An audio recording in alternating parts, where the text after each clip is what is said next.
Expliquez-nous, Nicolas Poincaré, le ton monte dangereusement entre Turquie et Grèce en Méditerranée. Et puis la France a clairement pris position pour la Grèce. Il y a des navires français qui vont participer aujourd'hui à des manœuvres militaires. Oui, et c'est une histoire qui pourrait bien mal tourner. La moindre étincelle pourrait entraîner une catastrophe. En tout cas, c'est ce qu'ont dit les Allemands hier.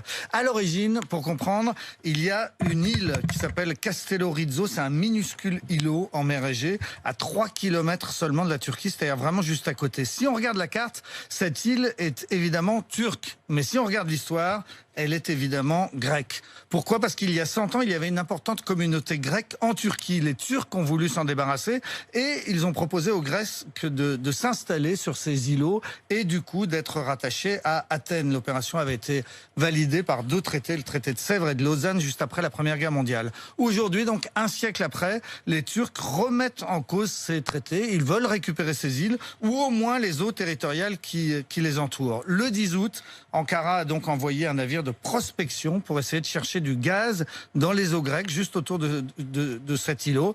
Les Grecs ont violemment réagi. La France a franchement pris le parti d'Athènes. Depuis, Emmanuel Macron et Recep Erdogan se cherchent. Ça a d'abord été une guerre des mots, puis ça commence aujourd'hui à ressembler à une bataille navale.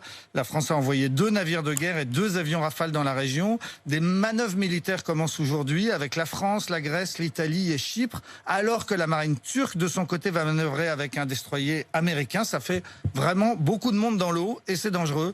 En juin déjà, un bateau turc avait braqué ses armes sur un navire français et avait armé le tir, un peu comme un canon sur la tempe. C'était un acte de guerre, avait dit à l'époque Florence Parly.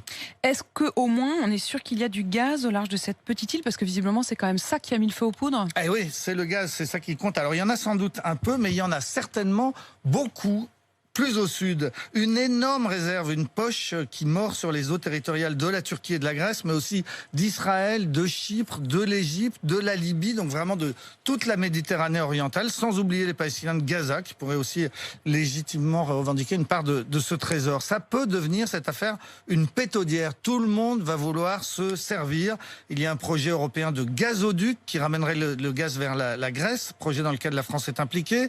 La Turquie et la Libye ont signé un accord pour se partager le gâteau comme s'il n'y avait aucun autre pays concerné. La Grèce a répondu en signant un autre accord avec l'Égypte. C'est un peu comme dans un jeu de Monopoly ou un jeu de Go, vous savez, où il faut étaler ses pions, occuper le terrain pour pousser l'autre dehors. Là, ça ressemble même au risque.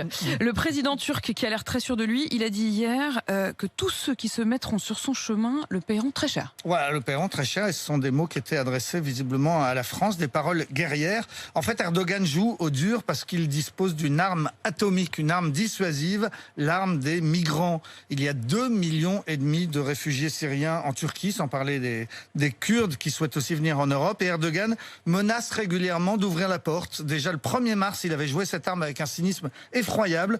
Il était venu à la télé pour affirmer que la frontière avec la Grèce était ouverte, ce qui était évidemment faux. Et aussitôt, 13 000 réfugiés syriens, 13 000 malheureux, s'étaient précipités à la frontière et s'étaient retrouvés coincés derrière les barbelés. Erdogan, par ailleurs, soutient le régime qui est en place à Tripoli, en Libye. Il peut donc demander à ses amis libyens, eux aussi, d'ouvrir les vannes de l'immigration. Les Turcs contrôlent les 2 principales portes d'entrée des migrants en Europe. Ils les tiennent fermées pour le moment, mais menacent donc à chaque instant de pouvoir les ouvrir. Eh bien, donc à suivre avec inquiétude. Merci.